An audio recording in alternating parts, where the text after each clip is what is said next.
शरीर के लिए, इंद्रियों के लिए, मान सम्मान के लिए बहुत जन्म नष्ट किए हो, एक जन्म प्रिया प्रीतम के लिए दे दो ना। पर हम देखते हैं शरणागति का सत्संग हजारों बार सुना है इन लोगों ने, पर जब शरणागति की कसौटी आती है तो बिल्कुल दूर रेखा से खड़े दिखाई देते हैं। कहीं शरणागति नहीं, बस अपनी लोक मर्यादा, अपने शरीर प्रियता, अपने अहम प्रियता में ही कसौटी में नजर आते हैं। नहीं, खंड खंड हो जाए तन, अंग अंग सत टूक, वृंदावन ने छाड़ियो, छाड़िबो है बड़ी चूक। जरा सी शरणागति झलकती नहीं नजर आती। जहां देखो अहम और वासना का राज्य दिखाई देता है। अहम कहलाते शरणागत। शरणागत किसे कहते हैं? जिसके तन पर, मन पर, वचन पर केवल शरण का अधिकार है, बिका हुआ। अभी केवल शरणागति की बात जबान से कह लेना अलग बात है। ऋषिक अनन्यमाल में चरित्र आता है, गुरुदेव ने कहा संत सेवा से तुम्हें भगवान मिल जाएंगे। प्रारंभ की संत सेवा कैसे करें, पद्धति भी बता दी थी। संतों को साक्षात भगवान का स्वरूप मानो, जब आए उनका चरणामृत उतारो, प्रणाम करो, आरती पूजा करो, भोग प्रसाद जैसे भगवान को ऐसे उनको पवाओ, उनके प्रति भगवत भाव रखो। एक दिन संतों के स्वामी स्वयं आ जाएंगे। ऐसा ही वो करने लगे। किसी दुष्ट चित्त वाले ने देखा कि इनके घर में तो संत वेश में जाने से बड़ा सम्मान मिलता है, भेंट भी मिलती, खाने पीने को भी मिलता है। संत भेष बनाने में 5 मिनट लगते हैं, या तो मोड़ मुड़वा लो, तिलक लगाए, 1 मिनट लगता है। मोड़ मुड़वाए, कपड़े बदल लो, संत बन गए आप। ये ऐसा भेष है कि बड़े बड़े पापात्मा भी इसमें छुप जाते हैं, दुराचारी भी छुप जाते हैं। इसीलिए फिर लोग कहते हैं संत ऐसे होते हैं। संत ऐसे नहीं, संतों को तो अभी समझा ही नहीं, तुमने जाना ही नहीं। प्राण त्याग देना सहज है, धर्म का त्याग नहीं करते संत जन जो संत होते हैं। ऊसर वर्षई तृण नहीं जामा, संत हृदय जिमि उपज न कामा। साधु ऐसे, पर यह भेष ऐसा है कि घोर कुमार्गामी भी एक क्षण में इस भेष को धारण कर सकता है। उस दुष्ट चित्त जवान व्यक्ति ने साधु का वेश धारण किया, गुरु आज्ञा के अनुसार केवल संत आए, बस ये भाव, साष्टांग प्रणाम, चरणामृत लिया, घर में छूट, संत हमारे भगवान है। अब उस संत तो है नहीं, उनकी तो दृष्टि है पार्थिव, एक अकेला लड़का, और जहां संत सेवा होती वहां ऐश्वर्य की भरमार हो जाती है। पक्का ये ऐसा व्यापार है जिसमें कभी घाटा नहीं, मंगल ही मंगल है। कहीं भी जहां संत सेवा प्रारंभ हुई, ऐश्वर्य वहां चरणों में लौटने लगता है, क्योंकि भगवान के दासों की सेवा भगवान को अधीन करने वाली होती है। जैसे किसी गर्भवती मां को अच्छे अच्छे पदार्थ पवाओ तो बालक को अपने आप पुष्टता प्राप्त होती है, ऐसे संतों के हृदय गर्भ में भगवान विराजमान है। संतों के मुख से जब आप जो भोजन पवाते हैं तो पुष्ट भगवान होते हैं। संत सुंदरी हैं और उनका गर्भ भगवान है। उनके हृदय रूपी गर्भगृह में साक्षात प्रिया प्रीतम विराजते हैं। अब उसकी दृष्टि गई उस अकेले लड़के पर, तो सोने का हार और अच्छे अच्छे आभूषण पे। उसने सोचा अंदर चोरी करना तो बड़ा मुश्किल, इस लड़के को ही मार देते हैं, आभूषण उतार करके यहां से निकल लेते हैं। क्योंकि साधु तो था नहीं, 2-4 दिन खूब खीर पुआ पाए। एक दिन देखा कि वो जो सेवा करने वाले थे वो किसी कार्य से बाहर गए। अब वो लड़के को बुलाया, तो ऐसे भक्त हृदय के पुत्र भी तो भक्त हृदय होंगे, बहुत सरल स्वभाव। अभी नाबालिग बच्चा, उसको क्या ज्ञान की कौन किस भाव से बुला रहा है। एकांत में ले जा करके गला दबा दिया, उसको जान से मार दिया, उसके आभूषण छीन लिए, बक्से में बंद कर दिया, बच्चे को निकला। बाहर से जब गांव के बाहर जा रहा था, उधर से भगत जी आए। उनका जरूर कोई हमारी त्रुटि हो गई सेवा में महाराज, इसलिए आप एक बार आप पुनः घर पधारे, चलें और एक दिन और रुकें। अगर कोई हमसे गलती हो गई हो तो क्षमा करें, जरूर कोई सेवा में त्रुटि हो गई, हमारी पत्नी ने या किसी सेवक ने ऐसा कुछ, प्रभु मुझे क्षमा। उनके तो होश उड़े, क्योंकि वो हत्या करके आ रहे, वो साधु है ही नहीं, केवल वेश धारण किए। अब कुछ बोल नहीं पा रहे, वापस जाना ही पड़ा, क्योंकि भक्त में ऐसी सामर्थ्य होती है, उसकी श्रद्धा का तुम दुरुपयोग करो तो तुम अपने आप जलोगे, तुम्हें कोई बर्फ शीतल नहीं कर सकती। ध्यान रखना, अगर सच्चे संतों की आज्ञा का उल्लंघन करोगे तो त्रिभुवन में कहीं भाग के चले जाओ, जलन से नहीं बच सकते, और ये जलन तुम्हारा नाश कर देगी। आए, बैठे, महाराज क्या त्रुटि हो गई थी, आप क्यों जा रहे थे, रो पड़े हो।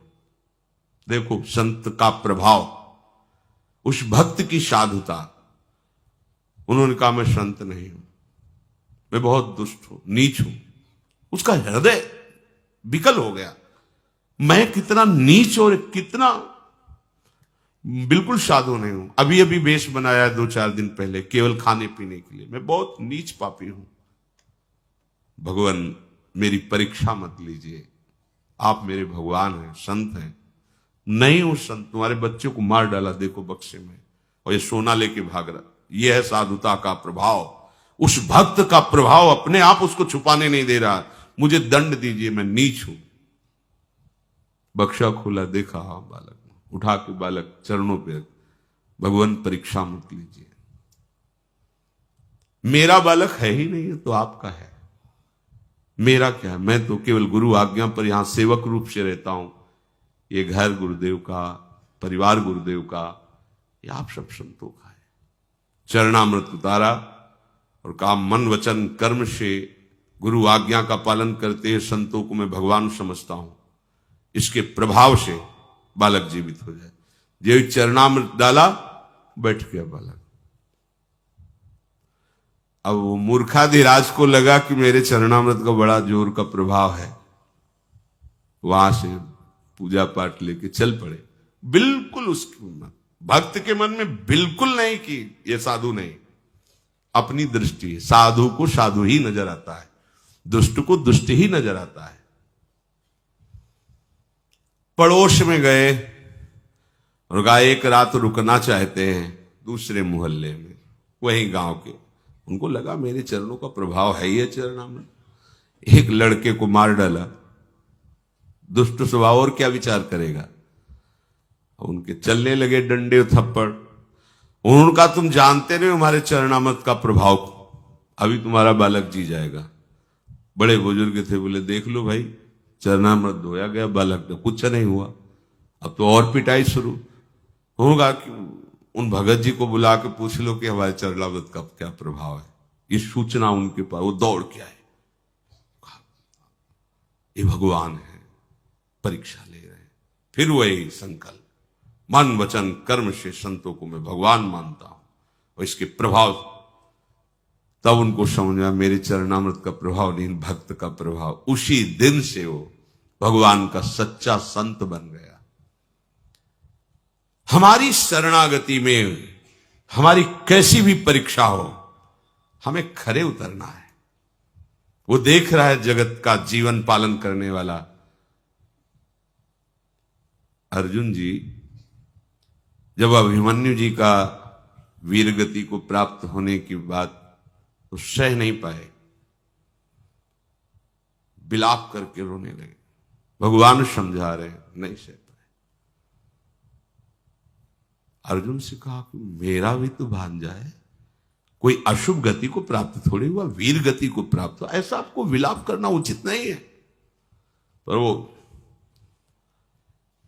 एक दिन भगवान जैसे कभी प्रसन्नता होती तो अपने हृदय की बात कहे। भगवान ने कहा मोर ध्वज जैसा भक्त इस सृष्टि में नहीं है।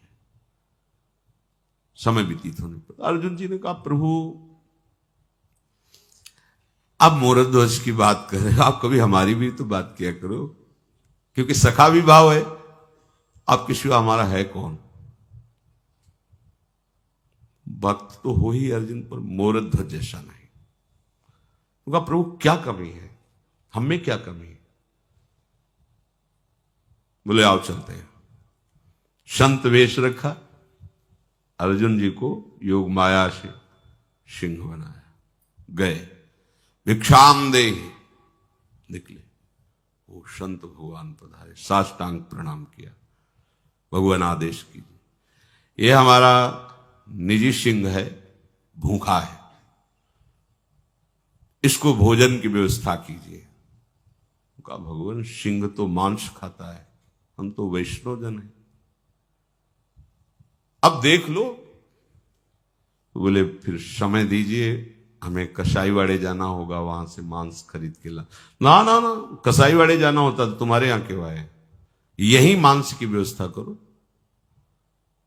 भगवान यहां कैसे कैसे क्या, वो वैष्णव जन है, कैसे, कौन कौन है परिवार में, एक बेटा है, पत्नी है, हम हैं, हाँ चल जाएगा काम। बेटे को काट करके दे दो, सिंह भूखा है, खा ले।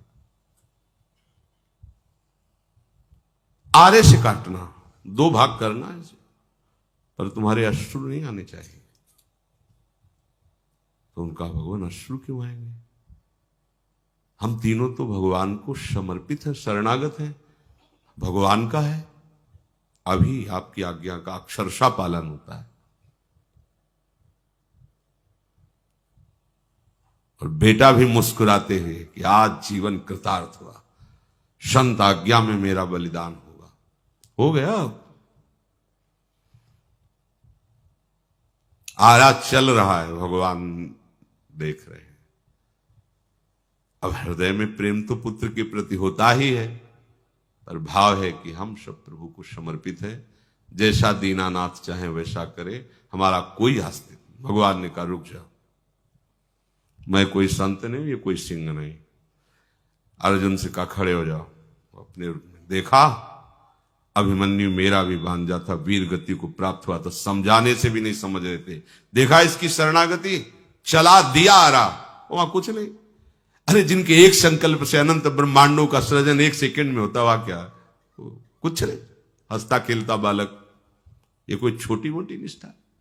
तन्वांग मनोभिरमल सोहम तविवाश्रिता, शरीर मन वाणी से मैं आपका हूं कह देना सरल है, आरा चलाना पड़ता है। ये भगवत मार्ग, तब परम पद मिलता। प्रियालाल ऐसे सही, आखिरकार कटेगा तो है ये, जलेगा तो है ये, नष्ट तो होगा ही ना। एक जन्म प्रियालाल के लिए श्रीधाम वृंदावन को अपनी रहनी से व्यतीत करते हुए क्या घाटा लग जाएगा, अंतिम बन जाएगा, जन्म जन्मांतर की भटकन मिट जाएगी। अब प्रभु ऐसी परीक्षा नहीं लेते, अब वैसी सामर्थ्य नहीं तो वैसी प्रभु परीक्षा भी नहीं लेते। लेकिन बात सच्ची यही है कि ये तन मन वाणी आराध्य देव जी के चरणों में समर्पित हो। कभी भी किसी भी तरह से वो देखना चाहे तो हम इस बात में खरे उतरें कि न मेरा शरीर है, न मेरे प्राण है, न मेरा मन है, ये तो प्रियालाल कहे जैसा चाहे वैसा व्यवहार करें। भला उनकी इच्छा के विरुद्ध सृष्टि में यम काल कोई भी नहीं कर, फिर ऐसे कैसे कोई कर सकता है। ये स्वतंत्र संसार थोड़ी है, ईश्वर के अधीन है। और आप उस ईश्वर के बंदे हो तो आपकी शरणागति की परीक्षा में आपको खरे उतरना है, फेल नहीं होना। बस शरणागति से ही भगवत प्राप्ति हो जाएगी, पर अपना अधिकार नहीं रखना। अपना अधिकार प्यारे जू के चरणों में है। श्रीधाम वृंदावन समर्थ है अंतिम बनाने के लिए। आप कैसे हो, कौन हो, यहां इस बात की बात नहीं है। यहां नव किशोरता माधुरी सब गुण लीने संग, जुगल चरण सेवत रहे रंगी प्रेम के रंग। जो भी तुम्हें ये पुरुष यहां दिखाई दे रहे हैं, ये अभी बाह्य रूप है। आंतरिक रूप है कि वृंदावन में प्रिया प्रीतम की कृपा पात्र सब सहचरियां हैं। एक बार रमण रेती में ही एक संत भगवान 25 वर्ष पहले लगभग मिले, सन्यास वेश में ही हम थे। तो उनका बाबा तिलक राधावल्लभी भेष सन्यासी का उस समय था। बाबा श्री जी के हो गए हो जी। हम कहा हमें समझ में नहीं आता है सहचरी भाव क्या है। तो उनका किसी की समझ की बात नहीं है, यहां दी जाती है ये वृत्ति, यहां वृंदावन देता है। अगर यहां पक्षी भी अखंड वास कर ले तो श्री जी का सहचरी बन जाएगा, फिर आप तो मनुष्य शरीर में। इस बात पर हमारे हृदय में बड़ा सुख हुआ कि पक्षी क्या साधना करेगा जो यहां वास करेगा। मतलब वास मात्र से प्रियाजू की दास्ता सहचरी भाव मिल जाएगा। ऐसा ही है, श्रीधाम वृंदावन समर्थ है, बस हम चूक न करें। हमारी गलती हो जाती है, हम रहनी से नहीं रह पाते, धाम की रहनी से रहे। यहां किसी से परिचय नहीं बनाना है। आप यहां सब प्रिया प्रीतम से परिचय बनाने के लिए आए। रहो जैसे जल में कमल का फूल रहे, ऐसे रहो, सबके बीच में रहो, पर किसी से हमारी पहचान नहीं होनी चाहिए। वृंदावन ऐसे रहे, मनो चिन्हारो। लेकिन यहां तो हम प्रपंची जन वैसे ही प्रपंच फैला लेते हैं जैसे गांव गली में होता है, वैसे ही सब बैठकर प्रपंच की बातें, व्यवहार सब नहीं। ये व्यवहार का क्षेत्र नहीं, वास्तविक पूछो तो परमार्थ का भी क्षेत्र नहीं। ये व्यवहार और परमार्थ दोनों से परे प्रेम समुद्र वृंदावन है। बड़े बड़े परमार्थियों का भी यहां प्रवेश नहीं है। आपको पता नहीं लाडली जी कैसे रीछ के ये सौभाग्य दिया है। इस श्रीधाम वृंदावन में जो रह रहे हैं, बिना भगवान नाम सुने या कहे रह नहीं सकते। हम कहते किसी भी धर्म का अवलंबन करने वाला हो सुनाई तो देगा ना, बाकी बिहारी लाल, राधा वल्लभ लाल, रंगनाथ जी, राधा रमन लाल जी। यहां जाना है तो कहां जाना है, यही तो जाना है, कान में सुनाई दे रहा है।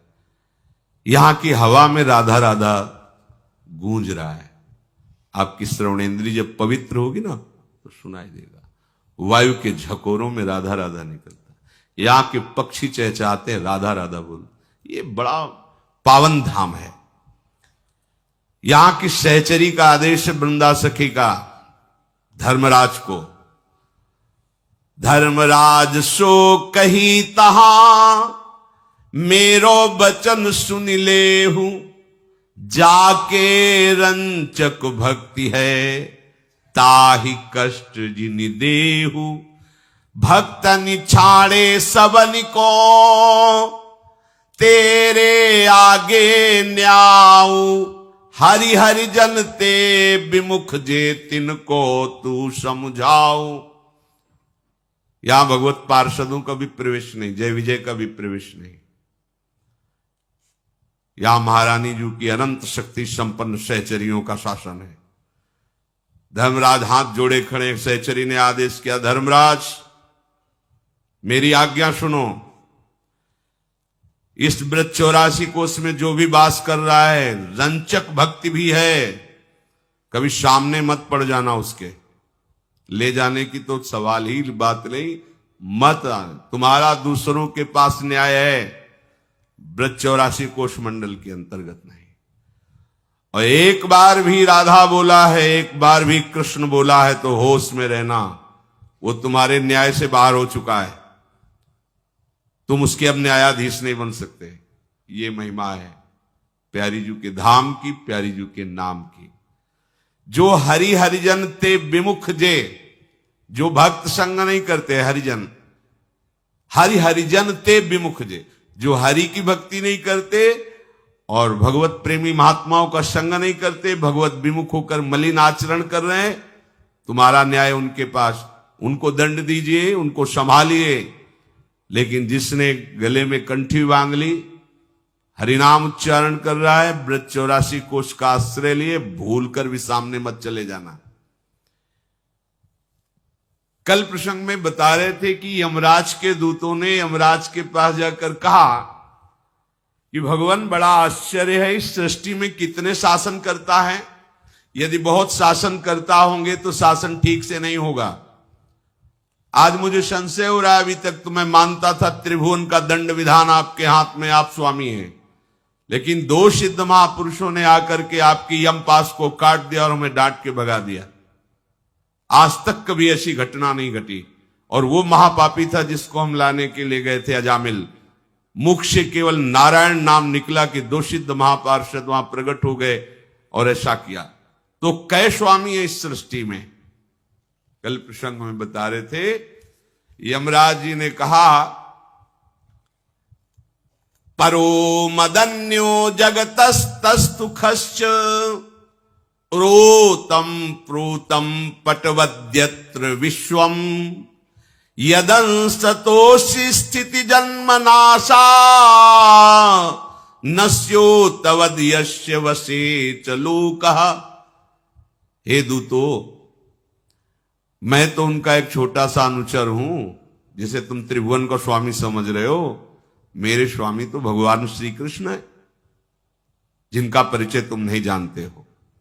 उन्हीं में ये संपूर्ण जगत सूत में वस्त्र के समान ओतप्रोत है। उन्हीं के एक अंश से ब्रह्मा विष्णु और भगवान शंकर प्रकट होकर सृष्टि का सृजन पालन और संहार करते हैं। ये सारा जगत उन्हीं ईश्वर श्री कृष्ण के अधीन है। भगवान ने धर्म मर्यादा का निर्माण किया है और उसी की रक्षा के लिए वो अवतार लेते हैं। कोई भी ऐसा सिद्ध नहीं है जो पूर्ण रूप से भगवान को जान सके। भगवान जितना जनाते हैं उतने ही, सोई जाने जी देव जनाई। जितना मनुष्य विद्याधर चारण ऋषि मुनि देवता असुर किसी की सामर्थ्य नहीं कि पूर्ण रूप से भगवान श्री कृष्ण को जान सके। भगवान के द्वारा निर्मित भागवत धर्म परम शुद्ध और अत्यंत गोपनीय परम मंगल करने वाला है। उसे जानना कठिन है। जो भागवत धर्म को जान जाता है वो भगवत स्वरूप हो जाता है। पूरी सृष्टि में भागवत धर्म को केवल हम 12 जन ही जानते हैं। यमराज जी ने कहा कि पूर्ण रूप से भागवत धर्म का रहस्य हम केवल 12 जानते पूरी सृष्टि में।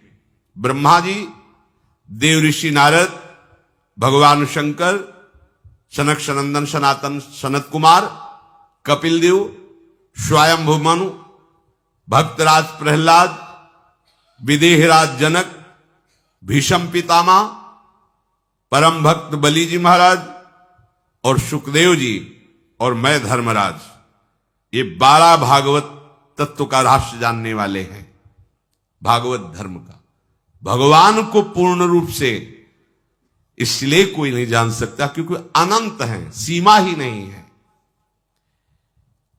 इस जगत में जीवों के लिए ये सबसे बड़ा कर्तव्य है, परम धर्म है कि वे प्रभु के नाम का जप करें, कीर्तन करें और इसी नाम जप, नाम कीर्तन, सत्संग के प्रभाव से अपने को संसार से हटाकर प्रभु की प्राप्ति कर ले। प्रिय दूतो, भगवान नाम की महान महिमा है। तुमने देखा अजामिल ने पुत्र के लिए पुकारा नारायण और महापापी था और भगवान के पार्षद आ गए और मृत्यु पास को काट दिया।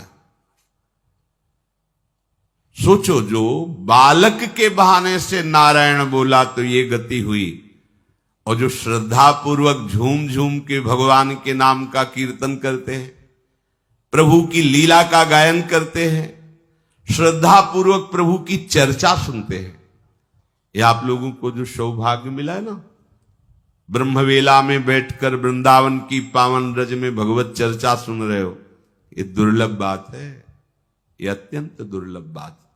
सुत दारा धन लक्ष्मी ये पापियों के घर होए, ये दुर्लभ नहीं है कि बढ़िया पत्नी मिल गई, खूब बढ़िया भोग सामग्री है, लड़का बच्चा परिवार जो संसारिक वस्तुएं चाहिए वो सब हैं, बोले तो पापियों के पास भी है। सुत दारा धन लक्ष्मी पापियों के घर होए। संत संग, भगवत प्रेमी महात्माओं का सानिध्य ये हमारे पुण्य बल से नहीं होता, ये कृपा से होता है। सत्संगत दुर्लभ संसारा, दुर्लभ विषय सत्संग है।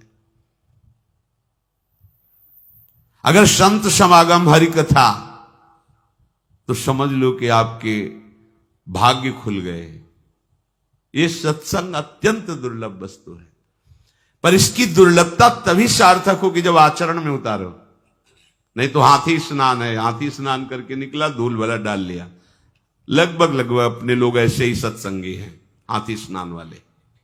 सुना, दूसरे को सुना दिया, समझा दिया। दूसरे को समझाने में बड़े प्रवीण हैं, अपने मन को समझाने में ताकत काम नहीं कर रही। इतनी बुद्धि प्रवीण नहीं कि मन को समझाकर विषयों से हटा के प्रभु में लगावे। क्या फायदा सत्संग का? अरे अस्त्र टांगे घूम रहे हो और एक साधारण आदमी थप्पड़ मार के चला जा रहा है, तुम्हारे उस अस्त्र का फल क्या रहा? टांगने का प्रदर्शन क्या रहा? अस्त्र तो इसीलिए है कि अपना बचाव पक्ष कर सके। तो ये शास्त्र के वचन, सत्संग के वचन, ये अस्त्र के समान हैं।